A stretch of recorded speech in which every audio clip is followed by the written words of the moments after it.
യോഹന്നാൻ എഴുതിയ സുവിശേഷം 13-ാം അധ്യായം 17-ാം വാക്യം.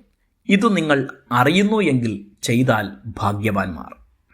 മനുഷ്യരുടെ ഇടയിലുള്ള ഉച്ചനീചത്വങ്ങളെ ഇല്ലാതാക്കുക എന്നത് ഏറ്റവും പ്രയാസമുള്ള കാര്യങ്ങളിലൊന്നാണ്. തലമുറകളായി ചിലരെ ചെറിയവരായി കാണുന്ന കീഴ്വഴക്കങ്ങൾക്ക് മാറ്റം വരണമെന്ന് ചിന്തിക്കുക തന്നെ പ്രയാസം. സമൂഹത്തിലെ അത്തരം വ്യവസ്ഥയുമായി പൊരുത്തപ്പെട്ടു പോകാനാണ് കൂടുതൽ പേരും തീരുമാനിക്കുന്നത്. കാരണം അതിനെ വെല്ലുവിളിച്ചാൽ ഒപ്പം നിൽക്കാൻ ആരും ഉണ്ടാവുകയില്ല, തന്നെയുമല്ല ജീവൻ തന്നെ അപകടത്തിലാവുകയും ചെയ്യാം. എന്നാൽ അത് വകവയ്ക്കാതെ പോരാട്ടം നടത്താൻ ഇറങ്ങിത്തിരിച്ചവർ കൊടുത്ത വിലയുടെ പരിണിത ഫലമാണ് ഇന്ന് അനേകർ അനുഭവിക്കുന്ന സ്വാതന്ത്ര്യവും സമത്വവും അവകാശങ്ങളും. ലോകത്തെ മുഴുവൻ അനീതിക്കും തിന്മയ്ക്കുമെതിരെ ചിന്തിക്കാൻ പ്രേരിപ്പിച്ച ഏറ്റവും വലിയ സ്വാധീനം ചെലുത്തിയ വ്യക്തി യേശുക്രിസ്തുവാണ്. അത് അവിടുത്തെ വാക്കുകൾ കൊണ്ട് മാത്രമല്ല, ജീവിതവും പ്രവൃത്തികളും കൊണ്ട് അവിടുന്ന് കാണിച്ചു തന്ന മാതൃകയാൽ ഉണ്ടായിട്ടുള്ള മാറ്റങ്ങളാണ്.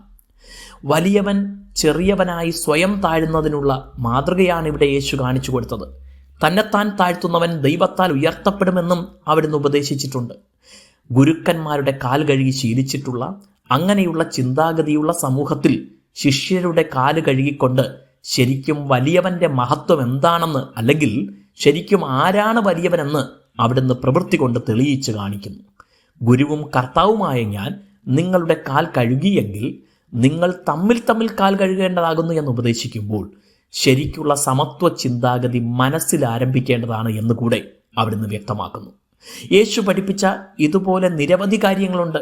അവയുടെ മഹത്വം പറയാൻ എളുപ്പമാണ്, എന്നാൽ പ്രാവർത്തികമാക്കാൻ പലരും തയ്യാറല്ല. നല്ല കാര്യമെന്ന് പറയാനല്ല, ജീവിതത്തിൽ അതിനെ പ്രായോഗികമാക്കുമ്പോഴാണ് നാം ഭാഗ്യവാന്മാരാകുന്നത്. മനുഷ്യരുടെ ദൃഷ്ടിയിൽ ഭോഷന്മാരെന്ന് തോന്നുന്ന, എന്നാൽ ദൈവം നൽകിയ പാഠമാണെന്ന് തീർത്തും ഗ്രഹിച്ച് ചെയ്യുന്ന ഏതൊരു കാര്യവും സമൂഹ വ്യവസ്ഥകളെ രൂപാന്തരപ്പെടുത്താൻ ശക്തിയുള്ളതായി പ്രവർത്തിക്കും. ദൈവം നമ്മെ അനുഗ്രഹിക്കട്ടെ.